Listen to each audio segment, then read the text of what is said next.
Le candidat de l'opposition au Mali, Soumaïla Cissé, a rejeté lundi à l'avance les résultats du second tour de la présidentielle, appelant le pays à se lever face à « la dictature de la fraude » après un scrutin qui s'était pourtant déroulé dans de meilleures conditions sécuritaires qu'au premier tour.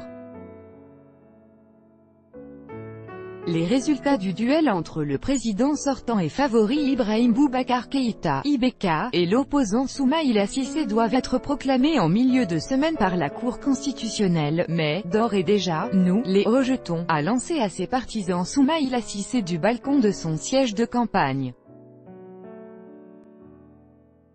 La mission d'observation de l'Union européenne doit présenter son rapport préliminaire sur le déroulement du scrutin du second tour mardi. IBK devrait ensuite s'exprimer depuis son siège de campagne en début d'après-midi.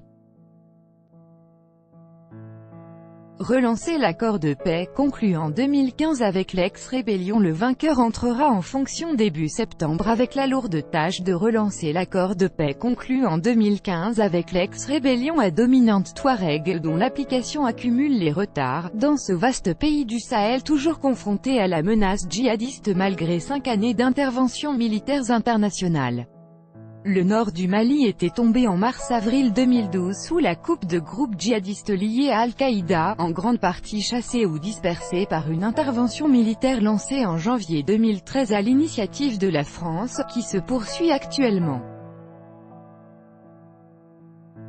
Malgré l'accord de paix, les violences ont persisté et ont progressé vers le centre et le sud du pays, puis au Burkina Faso et au Niger voisin. Interrogé début juin par l'AFP, Soumaïla Cissé avait estimé qu'il faudrait absolument éviter une crise électorale. Mais alors qu'en 2013 il avait reconnu sa défaite, déjà face à IBK, avant même l'annonce des résultats, il n'a cessé cette fois d'accuser le camp de son opposant de profiter de l'insécurité dans le centre et le nord pour truquer le scrutin. Arrestation de membres de l'équipe de communication de Soumaïla Cissé. Il a en outre déploré la brève arrestation dimanche de 6 membres de son équipe de communication, dont 4 Français, par les services de renseignement maliens qui ont saisi leurs ordinateurs et téléphones. Pourquoi, si ce n'est pour cacher quelque chose, a-t-il demandé. 5 hommes ont été libérés sans charge au bout de 2 heures, mais l'opposition est toujours, 24 heures plus tard, sans nouvelles du 6e, un Ivoirien.